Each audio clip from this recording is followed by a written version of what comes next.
Hello, everyone, and welcome into the Rochester Press Box. I'm Bill Pucko. Happy to be with you and with the guys here. Tariq, how's your week? Hey, listen, I can't believe this man is wearing an Indiana Pacers jersey across from me with my Knicks. What? What did I do? Well, what do you want, the jersey or the And win? it's a Reggie Miller jersey on top of that. You got the officials on your side. What more Yeah, do I was you going to need? say, like, what do you have to be upset about after some kickballs that aren't kickballs and all of a sudden I'm a New Yorker. I find things to get upset about, and this upsets me. First of all, I heard you New Yorkers like pinstripes, so you're welcome. Second of all, can I not just enjoy the retro 90s feel of this series? That is a beautiful jersey. That's what I'm saying. And Reggie Miller, one of the most underappreciated top 50 NBA players of all time. You look like Isaiah Hartenstein. I'm getting you a jersey now. So look, I got a couple of relatively young dads. Let's talk childbirth. Okay. So, at the top of sports, you had a hockey player for the Boston Bruins. Wife gives birth to his first son overnight. He plays. They win a playoff game. Rudy Gobert, basketball player, Minnesota, does the opposite. Goes home, stays home, misses a playoff game. His team wins.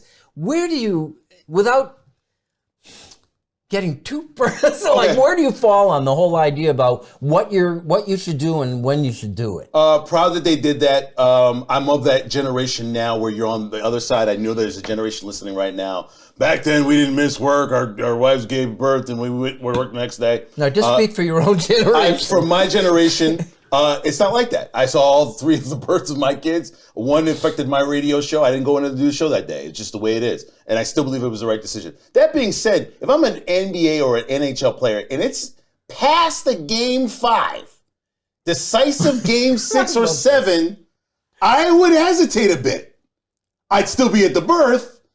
But that's the only time I would really consider. I'm like, we're in a very dark sort of situation here. But I can't return home knowing full well, unless there's a championship on the other end, that I did the right thing. And there's of course no guarantee of that. That's the idea of drawing the line. Like he said, we know what you are now. It's just a matter of how much. You draw a line to game 6. I think that is so funny. I don't go to see the first 5 games. If it's game 6, I think about it. But I mean, I think he brings up a valid point. Look, I'll say this, the personal aspect of it. My first daughter was born when I was 23 years old. I just turned 23 years old. And had I been a professional athlete at that age, I would be playing in that playoff series. Having gone through, would or would not? Would have. I would have skipped my child's birth to go play in that game. I say that as a guy who now has 2 children. I'm not missing any of that for the world. Like, you never get that moment back again. You may have another game 5 in the second round. That could happen over and over again. You want to be there for the kids. Although, again, I'm back and forth here because one of the most traumatic experiences of my life was watching my daughters be born. And everything was safe and fantastic. I blacked out. I thought I was going to get to hang out. I didn't pass out. I don't remember anything. Oh, man. Well, I thought I was going to get to hang by my wife's head, and then when everything was starting, the doctor was like, hold this leg, and that's all I remember. And then I had a baby. I was horrifying. Yeah, but what about the whole idea is like, okay, that was cool. I'm out of here. Oh, well, see, but I'm okay with that. Well, see, it's not 1945 anymore. But that makes it more difficult, right? Because what's more important? Is it being there for the actual moment of birth, which I'll listen to an argument on that, or is it spending those first moments of that child's life holding that child in your arms? Answer your question. Right? I mean, because I think with Rudy Gobert, I think the bonding moment with that time, I understand why Gobert didn't play. If I was Gobert, I'm not going to play there either. Brandon Carlo, I mean, he goes out and scores a goal. Like, his baby is going to have that hockey puck. David Pastrnak went and saved the puck for him to give to the kid. That's also great. If he didn't score, it was like a -3. Is the story as good, right? If he went back and played the game. But everybody was upset about this. I know for the NBA side with Gobert. Oh, by the way, Gobert's team still won the game against the defending NBA champions. He goes out, wins Defensive Player of the Year. And I'll defend him a little bit later on in Unfinished Business. But I just find it interesting that there's so much clickbait going on. I know Draymond Green had a lot to say about it. Gilbert Arenas had a lot to say about it. What side did Green fall? Green was like, I would have played. So I'm not quite sure why. I get this with Green, and he's just an ultimate competitor. But you were also one of the guys that got kicked out of the NBA Finals. Yeah, I mean, that's a great point, man. Like, LeBron doesn't have a ring if you're not an idiot. Yeah, the other guy pulls a gun in the locker room. Yeah, and then he got kicked out of the league. So, I mean, these are decisions that people are making, I think, more for clickbait and to get views and to be sort of decisive as opposed to thinking it through in the life and moment. It's fascinating, and the capper is that both teams won. Yeah. I think that's the thing. This is the Rochester Press Box. We're talking Buffalo Bills next.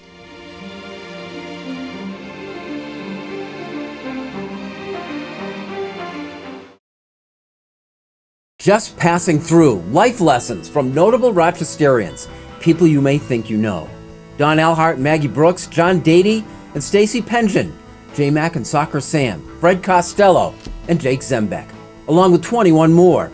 How they all got from there to here. It's a new book by Bill Pucko, available for $12 postpaid only from rocksportsnow.com. Try it and thank you.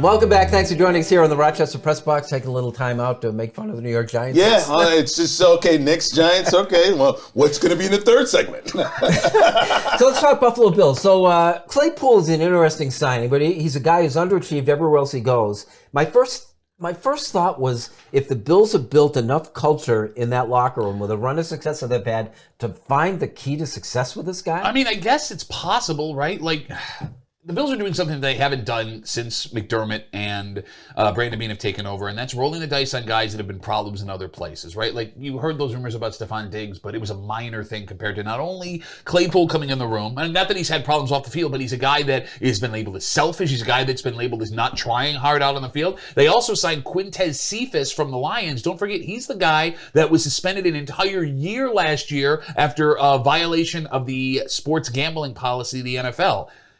In my humble opinion, years ago, the Bills would not have gone near these guys. They must think enough of the culture in that locker room, to the point that you made, that it's not going to affect things on the outside. To answer your question about turning these guys into like talented number one wide receivers, I wouldn't hold my breath. I mean, with Claypool, I don't think there's a guarantee that he's on the opening day roster. It's just as many pulls at the lottery, at the slot machine as you can get right now. Yeah. With receivers. It's just physically does all these things. The problem that Duffy brings up, I think, is compounded by the fact that all the guys that the Bills released in the offseason, a lot of these guys were captains and leaders and stuff. They're actually looking to see who succeeds these guys as leaders. Well, I mean, that's the other concern, too. And I know we've mentioned before who the number one is. I'm sure you don't think it's going to be Claypool through your last statement, but who is going to be that vocal leader? Is it going to be now more on Josh Allen to be that guy to say, hey, you go here, you go there, play the point guard position, what the quarterback does anyway? I'm a little concerned now. Like, you don't have too many other draft picks out there. Maybe through trade before the start of the NFL season, or maybe a guy gets cut that you bring in, it's a veteran, it's a good receiver. I think what you're looking at is what they're going to go forward with. I think that now you're shifting your belief that your tight ends are going to run your offense, much like we've seen with, New England back in the day and the Kansas City Chiefs the last couple of years. And I think that this team legitimately believes that Josh Allen is talented enough to make anybody that is playing wide receiver a legitimate threat. I mean, Vegas seems to agree, seeing as how the Bills still have, third best odds for an AFC championship right now, behind only Kansas City and Baltimore? Yeah. You know, this is going to sound sacrilegious to you, but take it for what it's worth. Do you think the Bills wish a little bit more of Tom Brady on Josh Allen in terms of make this your team, be a little more vocal, and take charge? Oh, I think he does. I think what we don't see is him doing that. He's a guy that nobody ever really messes with, right? You saw what happened with Stephon Diggs, and he's gone. Like, the entire fan base and really the rest of the team seems to have turned on him. He says all the right things in public. He does all the right things in public. No one ever got in Brady's face like Diggs got into Allen. Yes, you're right, but you got to remember, Josh... It's the other way around. Josh Allen had only been in the league 4 years at that point, right? Stephon Diggs is the one that has the veteran presence there. Mm-hmm. You're in a really weird situation, and it also happened 3 weeks after a man had died on the field in front of them. It was a very weird spot. I find it interesting, though, even with Tom Brady, who had a number one in Randy Moss, did not win a Super Bowl that year. They almost went perfect. That's when the Giants ruined that Super Bowl. So kudos to the Giants for that. But you get all your teams in every show. I always find a way to do it. I can't. But the funniest thing about this whole situation is that you want to take less of the pressure off of Josh Allen. It seems that during this offseason, they're putting more pressure on Josh Allen, and I just got a bad feeling about it. Look, I understand where you're coming from, but if you're paying this guy all this money, and he is this unicorn of a talent, which he is, he's a unicorn. Find me another player in the league that plays like Josh Allen. And I think it's time. Right? Let's see what he can do here. His age, his experience, everything falling into place. You've taken Diggs out of the equation. You brought in, you got kids. It's time for him to make this his team. And that's a good point. The fact of the matter is this. You can shake your head all you want. The Bills went 6-1 down the stretch to have the second overall seed, with Stephon Diggs pretty much disappearing on the field over the last 7 games. He showed he doesn't need that guy catching balls to be successful. He grabbed the attention of defensive teams that led other players to do well. What happens when he's not there? I can't wait. This is the Rochester Press Box. Like it or not, is next.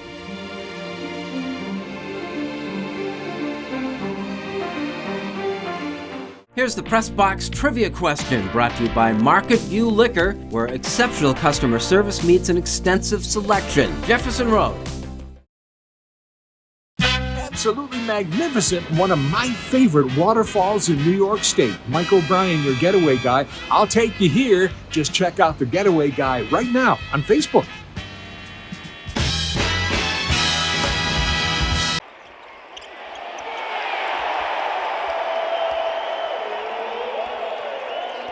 Here's the Press Box trivia answer, brought to you by Market View Liquor, where exceptional customer service meets an extensive selection. Jefferson Road at 390. Welcome back. Thanks for joining us here on the Rochester Press Box. Our Like It or Not segment is brought to you by Ralph Honda, where Honda is done right, online or in their showroom. Build your new Honda. Get financing and a quote on your trade. For your next Honda, visit Ralph Honda. Like it or not, the upcoming schedule release for the NFL. Oh, I love it. I'm locked in. It looks like the Bills could have 4 or 5 primetime games again based on insiders there, which I don't love. Like, please don't give me Thanksgiving. Please don't give me Christmas. Please don't give me New Year's. Other than that, I'm up for whatever. I'll stay up and watch a game. I got nothing going on. Geez, the chance of that happening is almost none. I would love to see that, because I think you just hit on the trifecta on the schedule, because I think you're going to get all of that because of basically your quarterback. But that being said, I'm just upset with the fact that they wait so late to give out this schedule. Is there some sort of secret that goes into this? Why do we have to wait so long to find out where to go and who's going to play whom? I mean, Wednesday games, a bit much, but when you're going to an 18-game season, which we know we're going towards, you're going to have to start setting the precedents. Well, I mean, you do have to wait till after free agency and the draft to figure out what the juiciest matchups are going to be. It's going to come 2 weeks after the draft is over. I mean, I think they're doing it. You don't need to have it really until August, right? Like the fact that they get it out in May, don't do that. I don't want it. I'm trying to find the soft spot. The one that interests me is, I think we talked about this last week, is where they're going to put that Buffalo-Houston game, which looks like the showcase event of the Bills schedule. Yeah, you're 100% right. Between the two quarterbacks facing off against each other, one team that is supposed to be on their way up with another team that some people are predicting are on their way down, and then the whole Stephon Diggs thing, that could be a top 5 must-see national game of the season. Yeah, in Houston. Yeah, if the city dries out. Or maybe even another country, which you know full well any NFL team could. Bills cannot play internationally this year. Really? Really. Okay. Boy, they got 5 games. They're in Spain. They're in South America. And like you mentioned on Christmas, they got 2 games scheduled on a Wednesday. Like it or not, you called this to my attention. I didn't even know what was going on. What was that? The Tom Brady roast. I can't believe, and if to my knowledge, I don't want to put words in Duffy's mouth, you didn't watch the roast of the quarterback you hate the most, even though I believe they took segments from this very show, jokes that you've ever had, and actually implemented it into the show. First of all, I'm brilliant, so of course they're going to try and do what I do. Second of all, no, I got no interest in watching Tom Brady. Why? This is all jokes against Tom Brady. You hate Tom Brady. Yeah. You thought he was a psychopath, and they mentioned it during the show. He is a psychopath. I mean, look at how. Here's my question. You say that like it's fact. No, you're kidding me. What have I said about Tom Brady on the show that hasn't been true? Remember when I told you he was coming back after the first retirement and you guys made fun of me for 5 minutes and then 2 weeks later he had to walk it back? Why is his face so long all of a sudden? What happened to his face? Right? He's adding an inch to his face every 6 months. Am I wrong? Am I wrong?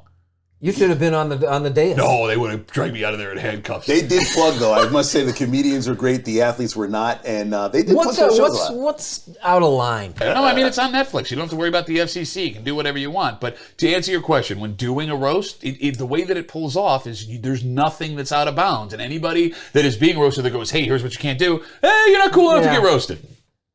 Except when Jeff Ross went at Robert Kraft. Not cool enough to get roasted. Yeah, see, now you set one up. Yeah, kind of, yeah. I mean, but it's, with a guy, my co-host, Tommy Muley, who I've known since I was 15 years old, and we know each other. There's nothing he can say to me that could hurt me. There's nothing I can say about him that can hurt him, so it was a perfect situation. Was in the aftermath of that anything said in terms like, I wish you hadn't, or like, are there regrets involved? I mean, with us, no. With Brady, absolutely. Wow. I mean, you saw his wife already came out and said she can't believe that he allowed that to happen. Way to go, buddy. Way to go, long-faced McGee. How did you not know? We've known for the last basically 2 months that he was going to do this. Could you do it? Could you subject yourself to that? Absolutely not. You? Good, absolutely good. Every single day. That's right. I forgot about that. Oh, I'm with Tariq on this. I said, no, thanks. Keep me as far away from that kind of thing as possible. We can do a good roast of you, buddy. Yeah, that's going to happen. Our Like It or Not segment was brought to you by Ralph Honda. Unfinished Business is next.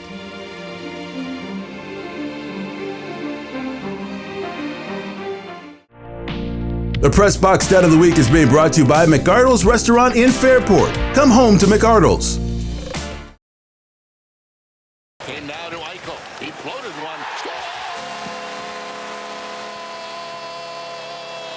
Unfinished Business is brought to you by Greg the Roofer. Better roof, better price. Better call Greg today. Save time and money on your roof and siding. Call us today for a free estimate. Special financing's available. Visit us online at gregtheroofer.com. Welcome back. Thanks for joining us here on the Rochester Press Box. Unfinished Business brought to you by Greg the Roofer. Thank you. Pat, start us off. I think I might be becoming evil beyond my wildest dreams because I would love to be watching the Sabres continue to play in the playoffs. Right now, I do miss watching them play. But you know what I really, really enjoyed watching? What happened to the Toronto Maple Leafs? Because they go down 3-1 to the Boston Bruins. And I got to say, I hate the Bruins and I hate the Leafs, but I despise the Leafs, or I don't mind seeing the Bruins lose in the second round. If you're unaware, there are these two teams here, the Leafs and the Bruins, that have I guess traditions. The Bruins will go up 3-1 and blow 3-1 leads and lose in the series, where Toronto will have amazing regular seasons, then get the doors blown off them in the first round of the playoffs. And all of a sudden, you had a 3-1 Bruins lead, looked like the Leafs were about to be shown the door, and the Leafs started winning games, got themselves to a Game 7 in Boston, winner take all. Which jinx is going to out-jinx another jinx? Of course, because the NHL is wonderful and the Leafs are cursed. They lost in overtime, a goal that sent them home for the rest of the season. And the reason I bring up the Sabres is this. I want to see my Buffalo Sabres make the playoffs, win a playoff round. But I have to admit, I think I'm having more fun watching the Leafs do this every single year than I am cheering for my own team. I'm taking more joy in the pain of these Leafs fans I'm watching outside the arena because they can't afford tickets, yet they're still supporting a team that won't allow them in the arena to watch the game than I would be if I was watching Lindy Ruff lead the Sabres into a playoff series win next year. What does that say about me? I don't know. What does that say about the NHL? The Leafs are terrible. Oh, all this criticism about Rudy Gobert of the Minnesota Timberwolves missing game 2 and basically going to the birth of his child, and all this concern about it from Gilbert Arenas and all this concern about it from Draymond Green. Let me get this straight. The guy who literally about 4 years ago touched all the mics and made fun of COVID got supposedly, allegedly, some of his teammates sick during that time frame, has now grown up to a point in an effort where a child is being brought into the world, something that doesn't get duplicated very often, and he is criticized for not being at that game. Rudy Gobert has grown up. And by the way, he won this week. So did his team. The game he didn't play, they won game 2. The fact that he won Defensive Player of the Year for the 4th time, putting him with 2 other players, legend and NBA players, makes him a second winner. And third, oh, by the way, he can now go into life knowing full well he didn't miss the birth of his child. Listen, I've had 3 kids, seen all births. It's important and it will live with me forever. Now, had it been a game 6 or 7, maybe a debate would have been there, but it wasn't. It was a game in which a man had matured from 4 years ago to a moment in time he knew he could never really see again. That being said, Rudy Gobert doesn't deserve criticism. He deserves praise for being a man on and off the court. It wasn't that long ago, only 3 weeks or so, that LeBron James and Steph Curry, remember them?